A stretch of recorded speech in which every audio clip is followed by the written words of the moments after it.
Okay, hunting knives for bushcraft here. Just to conclude this old Hickory hunting knife here. As I described, that these hunting knives like this and the others that I have reviewed, there's a lot of attributes to using them, like I've discussed before.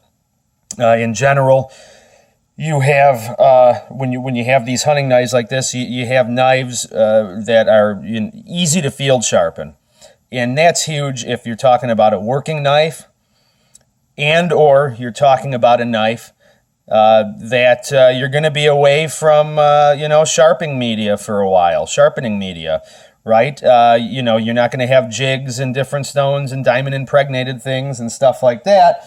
You just might have something like this here. This is just an old thermocouple out of a furnace in a steel plant. Something like this right here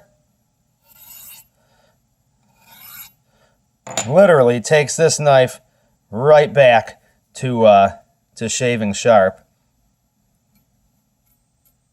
Wow, I can just hear the skin popping off, or the hair popping off, sorry.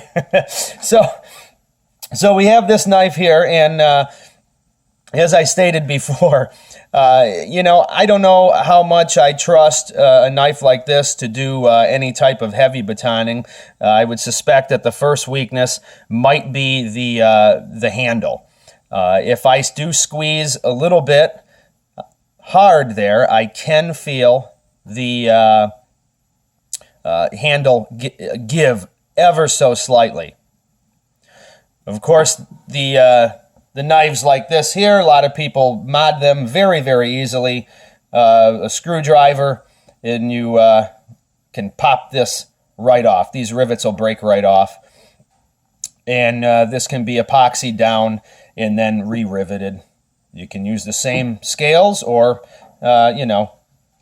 pick your own handle material. Furthermore, with the knife like this, as with many of the other knives that I've reviewed, hunting knives for bushcraft, you have a knife that indexes very well. We can go from a multitude of different grips with relative ease. We're not fumbling around. It's not only meant for one grip. And because of the simplicity in the handle, it's extremely comfortable. Very, very comfortable knife in about every grip. There's just a little bit of a comparison here. I had done one on this for the hunting knives for bushcraft. It's the K-Bar Mark I. So let's give a little comparison to the spine here now, as we can see. So we're talking about a thinner knife, obviously. And it's possibly, so far, out of all of them that I've reviewed, it is the thinnest in terms of stock thickness. We're talking 1075 steel, so we've got tried and true stuff, and it's tough. And Ontario knows what they're doing with heat treatment. And obviously this geometry has worked very, very well. I have not cleaned this up or anything since I've reviewed it. This is how the knife pretty much looks. It will rust somewhat easy. It's just the nature of the beast.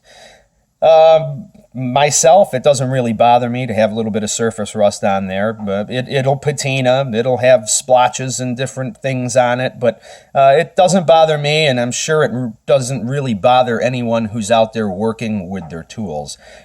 These aren't meant to be a centerpiece or anything like that in someone's collection, you name it. This is a real working knife. It's a blade of about 5.5 inches, which seems to work, surprisingly well. Like the other knives that I've reviewed, the heavy hunter styles, we're usually looking around that range, 5 to 6 inches, maybe even 6.5. You could easily do all of your butchering with this knife for certain. You could do your feather sticks. You could split your kindling. You can make notches for some ridge poles if you don't have cordage or didn't want to use up cordage that perhaps you wanted to use for other things. Maybe you don't have enough cordage to go around for the camp. This will do it. This will notch. It'll also throw the spark with a ferrocerium rod. The spine comes just about 90'd on there. It's sufficient enough as is, but you probably could 90 it even more. And it'll throw a spark with a piece of flint or quartz, any hard rock for that matter. The knife comes with this sheath here. Not a bad sheath. It's not a bad sheath at all. The sheath is made in China, and it has a little plastic insert in here. You might just be able to see the start of it right there. It's a good fit. It's nothing crazy. It's nothing great. For the price of the knife, that, you know, to have a leather sheath, you know, isn't a bad deal. Not a bad deal at all. Generous belt loop there. Nothing real tiny. One thing, it will rotate a bit. I shouldn't use the word rotate. It will slide a bit on your belt. In terms of sliding, I mean the point may get kicked up forward or get kicked to the rear as you're wearing it. It doesn't really hold the knife straight up and down. Nothing too serious, obviously. Of course, in the bottom there, we do see that we have a weep hole there in the bottom. Good for, you know, drainage and the likes. Of course, you can patina a knife like this very, very easily. Stab it into a grapefruit and let it sit for a couple hours, and that'll do it. Or do some design if you'd like with mustard or whatever you choose.